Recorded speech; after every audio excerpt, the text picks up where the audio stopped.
pagi hari yang mulia ini, gema takbir memecah keinginan pagi 10 Zulhijjah 1441 Hijriah. Hari ini kita menyambut Idul Kurban dengan membesarkan dan mengagungkan Allah serta memujinya. Semua itu kita ucapkan sebagai tanda kelemahan kita dalam berhadapan dengan kebesaran dan keagungan Allah Subhanahu wa Ta'ala. Juga sebagai pernyataan kesyukuran atas segala nikmat dan karunia Allah. Kesadaran ini merupakan hikmah yang diperoleh dalam melaksanakan ibadah kepada Allah Subhanahu wa Ta'ala. Pada hari ini kita diliputi rasa bahagia dan gembira, dan pada wajah kita telah memancarkan sinar kebahagiaan karena dapat berkumpul dengan sanak, keluarga dan handai taulan. Hari ini hati kita dipenuhi kasih sayang, jauh dari kebencian, jauh dari dendam, kesumat dan pikiran-pikiran kotor. Sungguh sejuk dan sangat nyaman perasaan kita semua dalam suasana hari ini. Hari ini kita menyambut Hari Raya Idul Adha, hari terbesar dalam Islam.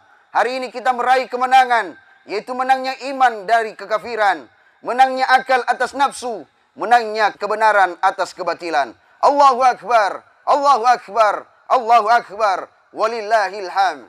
Hadirin dan hadirat yang dirahmati Allah Subhanahu wa Ta'ala. Pada kesempatan yang mulia ini, perkenankanlah saya menyampaikan khutbah yang berjudul Keteladanan Nabi Ibrahim dalam mendidik anak. Di dalam kisah Nabi Ibrahim alaihissalam dan Ismail alaihissalam, sepanjang sejarah, Nabi Ibrahim telah berkali-kali menjalani ujian keteguhan iman dari Allah Subhanahu wa Ta'ala, di mana ketika ia harus dihadapkan dengan ayahnya sendiri yang tidak sama dengan akidah yang dia milikinya pada saat itu. Yang kedua, di mana dia diuji dan diuji. Di masa tuanya pun ia masih mengadakan tangan bermohon kepada Allah agar Allah memberikan kepadanya anak yang soleh. Setelah anak yang soleh itu lahir, Allah Subhanahu wa Ta'ala menguji keimanan dan ketakwaan Nabi Ibrahim. Dengan cara apa? Agar dia meninggalkan anak dan istrinya, Ismail alaihissalam dengan Siti Hajar alaihissalam istrinya, di tengah padang yang tandus, Bibakkata Mubarakah, yang dahulu adalah namanya itu, saat ini berubah menjadi Makkatul Mukarramah. Di tengah padang yang tandus, kering kerontan, tak ada kehidupan, Allah memerintahkan Nabi Ibrahim agar meninggalkan anak yang baru dia dapatkan. Anak yang lama dia nanti, dia tunggu, masih merah kulitnya, yang masih harus digendong oleh ayahnya, dimanjakan oleh ayahnya. Tapi apalah daya, ini ujian keimanan dan ketakwaan yang diberikan oleh Allah kepada Nabi Ibrahim. Akhirnya dia meninggalkan anak dan istrinya di tengah padang yang kering kerontang itu. Dari situlah, ketika Siti Hajar, seorang istri yang begitu sabar, dengan ketakwaannya pula kepada Allah, akhirnya dia merelakan suaminya untuk berangkat menuju kepada jalan Allah, menuju kepada tempat yang telah ditujunya, yang telah diperintahkan oleh Allah Subhanahu wa Ta'ala. Tahukah ketika Nabi Ibrahim berkata, "Ya Allah, apa yang hendak aku akan lakukan kepada anak istriku yang aku telah tinggalkan di tengah padang yang tandus?" Dalam kitab Sirrul Asrar dijelaskan seperti demikian. Maka Allah pun menyampaikan, "Wahai Ibrahim, pukulkan tongkatmu di tengah batu itu." Maka ketika batu yang besar dipukulkan itu, terbelahlah batu itu. Nampaklah seekor ulat yang lahir, yang keluar dari batu. Yang keluar dari batu. Batu yang tak ada makanan di dalamnya. Batu yang mungkin dalam logika kita takkan pernah ada satu ulat pun yang akan hidup di tengah batu. Tapi itulah Allah yang mengatur rezeki. Hal yang sulit pun, hal yang tak bisa pun, hal yang mustahil pun, Allah akan jamin segala apa yang ada di muka bumi ini baik kepada makhluknya itu sendiri. Allahu Akbar, Allahu Akbar, Allahu Akbar, walillahil hamd.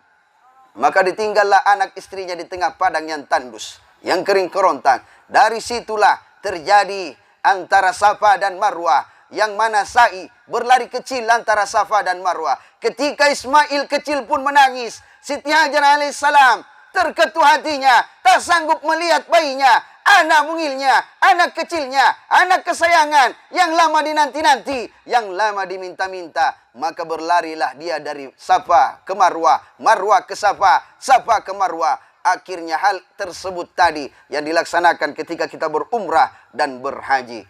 Tiba saatnya, falamma balaga ma'us sa'ya, qala ya bunayya.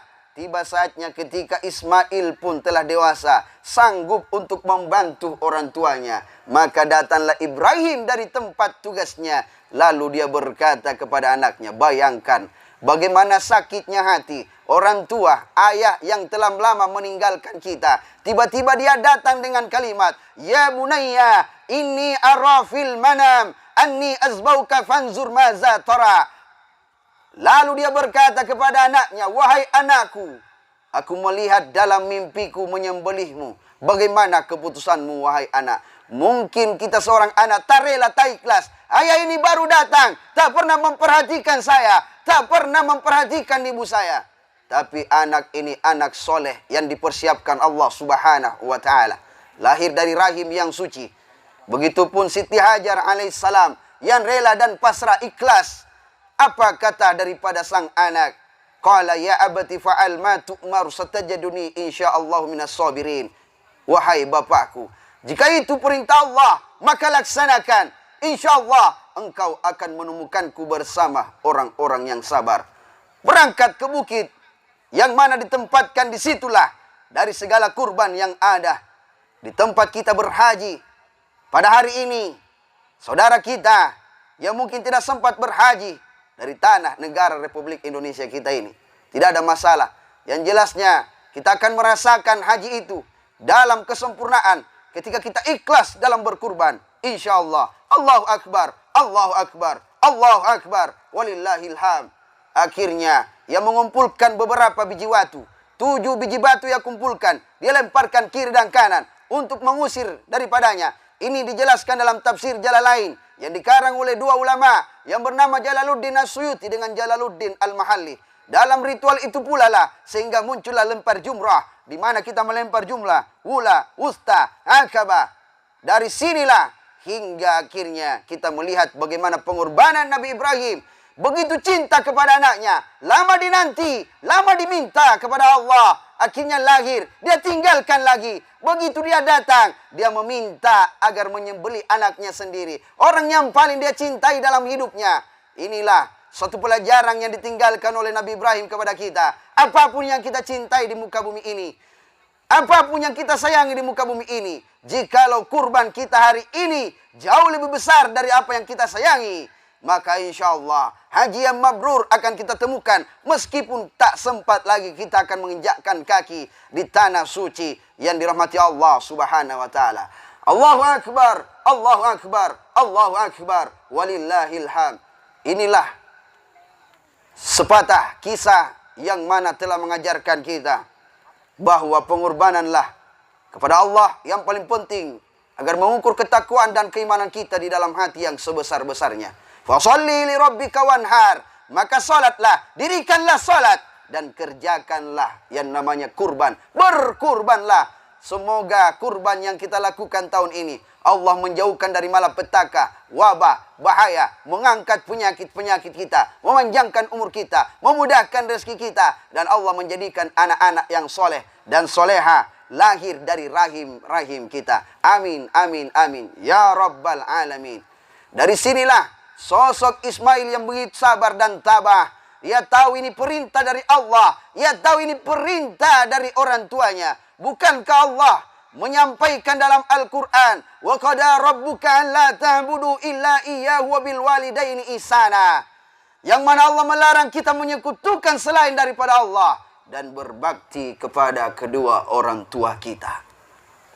Allah menempatkan orang tua kita di tempat yang kedua setelah Allah. Itu menandakan seberapa buruk orang tuamu, dia tetap orang tuamu. Seberapa buruk dia, seberapa salah fahamnya dia dalam kehidupan ini, dia adalah orang yang telah melahirkan dan membesarkan kita. Ayah, orang yang paling hebat, semangat berjuangnya yang sangat luar biasa. Tak pernahkah kau lihat ayahmu di bawah terik panas matahari, terbakar kulitnya di tengah padang yang kering kerontang? Pernahkah kalian melihat keringatnya yang bercampur darah? Terkadang ia hujan kehujanan terbungkus dalam keringinan. Ia malu pulang dalam keadaan kosong, tak membawa bekal untuk anak-anaknya. Itu bapamu. Ibu, orang yang paling hebat di saat kalian hianati. Yang paling kuat di saat kalian bohongi. Orang yang senantiasa kalian caci maki, kalian bentak, kalian hina di hadapan teman-temanmu. Karena orang tuamu kuno, kolot, tak tahu baca huruf. Bukankah dia berjuang untuk kita semua? Bukankah dia telah memperjuangkan segalanya untuk anak-anaknya? Demi Allah, orang yang rela sengsara demi kebahagiaan anak-anaknya adalah dia. Orang yang paling kuat kalian marahi itu ibumu.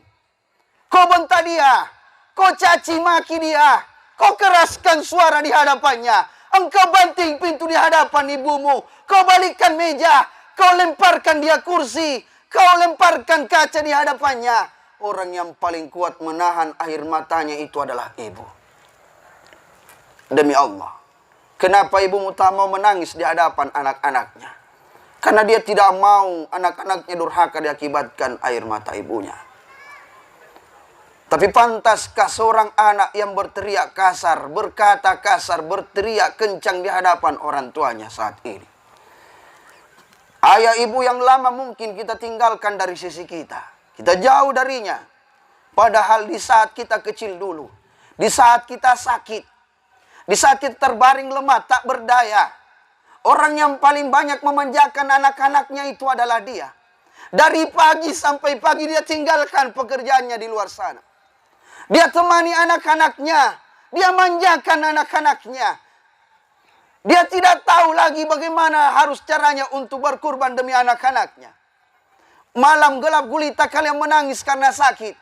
Dia akan keluar malam, menerobos tengah malam. Gelapnya malam yang menakutkan. Dia tidak takut dengan malam. Meskipun hujan keras yang turun hari itu. Demi Allah, dia tidak takut dengan hujan. Meskipun dia datang kembali ke rumah dengan dalam keadaan basah kuyup.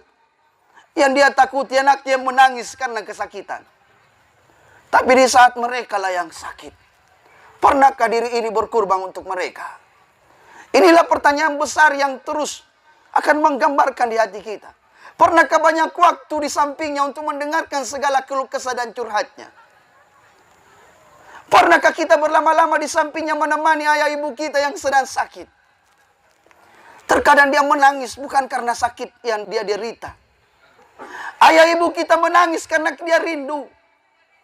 Andaikan kita faham, setiap hari dia duduk di depan rumah, dia menunggu anak-anaknya pulang.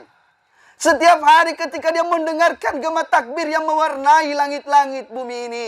Allahu Akbar, Allahu Akbar, Allahu Akbar, walillahil hamd. Setiap hari hatinya rindu. Mana anak-anakku yang setiap hari ketika hari itu datang? Ia berlari dari masjid menuju rumah mencium tangan ayah dan ibunya. Kini tak ada lagi ayah. Kini tak ada lagi ibu yang senantiasa kita hianati. Tak ada lagi ayah yang senantiasa kita lawan perintahnya. Orang yang paling kuat, dia siap hidup dan mati hanya untuk mempertahankan anak-anaknya. Meskipun anak-anaknya pun salah. Tapi apa yang kita persembahkan bagi mereka? Kita terlalu lama berjauh-jauhan dengan dirinya. Tak pernah memberikan kabar. Tahu kenapa di saat dia sakit tak pernah menelpon kepada anak-anaknya. Karena dia tidak mau merepotkan anak-anaknya yang di luar sana. Dia tidak mau merepotkan anak-anaknya yang sudah punya pekerjaan. Dia tidak mau merepotkan anak-anaknya yang sudah berkeluarga. Yang sudah punya anak. Yang sudah punya istri. Yang sudah punya suami. Dia lebih siap untuk tidak berbahagia di atas kebahagiaan anak-anak mereka. Ketika kita pulang balik ke rumah. Di saat kita masuk ke dalam rumahnya. Ia pun berkata, nak, makanlah sejenak. Di saat itu dia siapkan makanan hanya untuk dirinya. Karena hanya itulah yang cukup pada saat itu. Tapi dia mempersembahkan kepada anak-anaknya, makanlah nak. Ayah sudah kenyang. Ibu sudah kenyang. Padahal dia dalam keadaan lapar. Tak bisa lagi makan. Karena kitalah yang datang untuk memakan makanan yang telah dia siapkan. Dia siap menderita demi kebahagiaan anak-anaknya. Tapi apa yang kita bisa berikan kepada mereka? Nanti kita akan datang dalam keadaan menangis dan menyesal. Di saat kau peluk tubuh ayah ibumu yang terbaring kaku tak bernyawa. Di saat kau cium kening yang sudah tertutup kain kafan. Di saat itulah kita banyak berbicara. Ibu, ayah maafkan anakmu ini yang telah lama jauh darimu. Maafkan anakmu ini yang tidak sempat lagi mendengarkan segala keluh kesahmu. Di mana? Di saat mereka masih ada. Apalagi saat ini kita melihat begitu banyak kalimat-kalimat kasar yang keluar dari anak-anak kita sendiri. Padahal Allah melarang kita jangankan berkata kasar. Wala taqul lahuma uffin wala tanharhuma.